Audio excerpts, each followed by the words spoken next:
Chapter 3 है chemistry का atomic structure और इसका टॉपिक है वो है नील बोहर्स एटॉमिक मॉडल। इससे पहले हम रदरफोर्ड एटॉमिक मॉडल पढ़ चुके हैं। अच्छा, अगर आप इसको समझना चाहते हैं तो आपको रदरफोर्ड वाला थोड़ा सा एक बार देखना पड़ेगा। ये से आप रदरफोर्ड को देखेंगे तो फिर ये आपको समझ में आ जाएगा।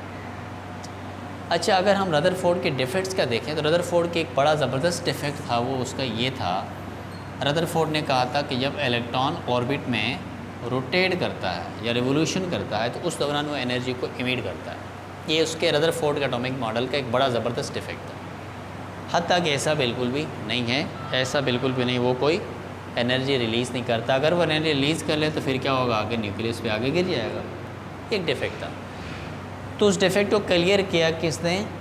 नील बोहर एटॉमिक मॉडल ने। अब नील बोहर ने ये जो ला दिया था वो 1913 में दिया था। इसको कहते हैं डेनिश फिजिस्ट, इसको कहते हैं डेनिश फिजिस्ट कहा जाता है। और इसने ये पॉस्टुलेट्स देके काफ़ी रदरफोर्ड के कुछ पॉस्टुलेट्स को भी करेक्ट करने की कोशिश की। ये कहता है कि इलेक्ट्रॉन एक नेगेटिव चार्ज पार्टिकल है वो जो अपने ऑर्बिट में रिवॉल्व करता है या रोटेट करता है। दूसरा, ये कहता है जब ये रिवॉल्व या रोटेट करता है तो उस दौरान ये एनर्जी रिलीज़ बिल्कुल नहीं करता, एनर्जी रिलीज़ बिल्कुल नहीं करता। ये इसका पहला पॉस्टुलेट है। पहला पॉस्टुलेट इसका क्या है? व्हेन इलेक्ट्रॉन रिवॉल्व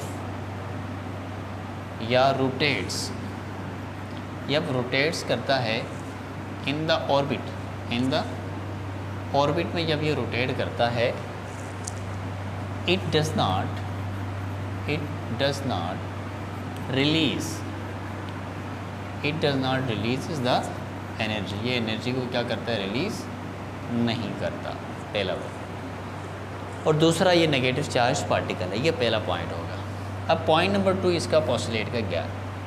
देखें, अब होता बेसिकली ये है कि ये से ये इलेक्ट्रॉन रोटेट करता है, उस दौरान ये एनर्जी एब्जॉर्ब ज़रूर करता है, लेकिन होता है कि ये से ये, मैं इसको थोड़ा सा यहाँ बना देता हूँ, ये से ये करता है कि ये एनर्जी, ये से एनर्जी ये एब्जॉर्ब करेगा तो इस एनर्जी लेवल E1 से ये जंप लगाएगा दूसरे एनर्जी लेवल की तरफ। इसको कहते हैं energy level number 2।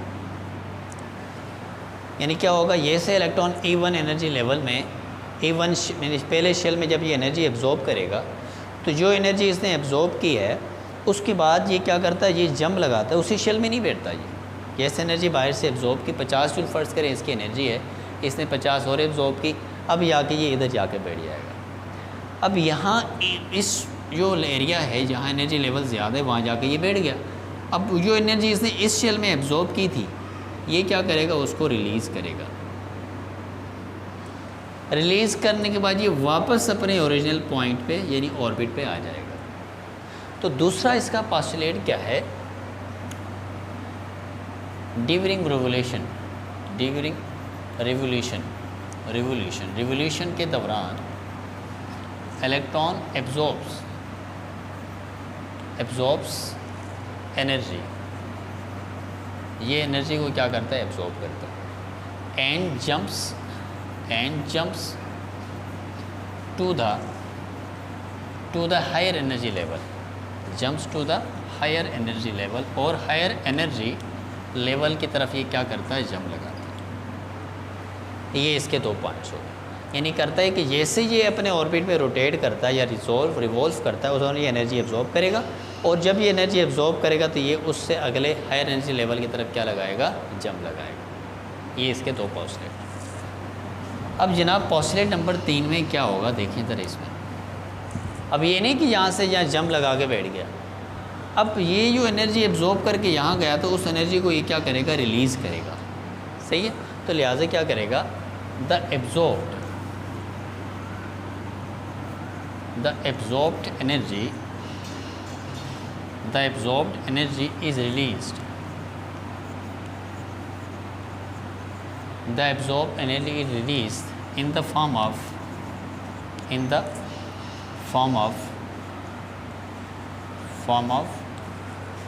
energy packets,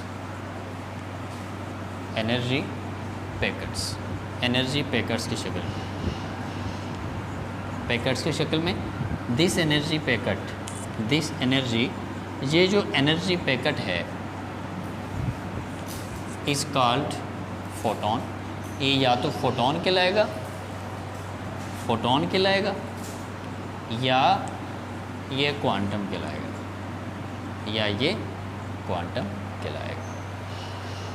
यानी हुआ ये कि ये जो एब्जॉर्ब एनर्जी उसने की थी वो रिलीज़ कर दी, रिलीज़ करने के बाद वापस अपने ओरिजिनल पॉइंट पे आ गया and come back to and the electron. और जो इलेक्ट्रॉन है कम बैक आएगा, कम बैक का मतलब वापस आएगा to its come back to its original orbit, अपने ओरिजिनल ऑर्बिट के अंदर। यानी हुआ ये, जिस ओरिजिनल ऑर्बिट में ये इसने एनर्जी एब्जॉर्ब करके ये अगले ऑर्बिट में गया था, वहाँ से एनर्जी रिलीज़ करेगा और वापस अपने ओरिजिनल ऑर्बिट की तरफ लौट कर आएगा। अब जो पॉस्टुलेट नंबर अगला है वो ये है, अब हमने देखना है कि E2 में था ये, E2 में एनर्जी लेवल ज़्यादा था, E1 से सब्ट्रैक्ट करेंगे हमारे पास तो ये आएगा चेंज एनर्जी। ये जो चेंज एनर्जी है वो H और इसके बराबर है।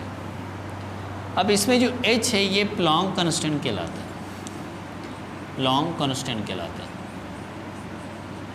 और इसके अंदर ये जो है ना ये कहलाती है फ्रीक्वेंसी ऑफ रेडिएशन, कहलाता है ये रेडिएशन। यानी ये असल में क्या है ये वो फ्रीक्वेंसी है उस एनर्जी के पैकेट की, और ये प्लॉन्क कांस्टेंट ये असल में उसका एनर्जी लेवल है, किलो जूल पर मोल के हिसाब से इसको पेमश किया जाता है। ये मज़ीद जो है ना बड़ी क्लासेस में आप डिस्कस करेंगे। तो लिहाजा नील बोहर एटॉमिक मॉडल क्या है, यहीं पे देखें ये कहता है इलेक्ट्रॉन अपने ऑर्बिट पर रोटेट करता है, ये नेगेटिव चार्ज वाला होता है, और जब ये रोटेट करता है तब ये एनर्जी बिल्कुल भी एब्जॉर्ब रिलीज़ नहीं करता।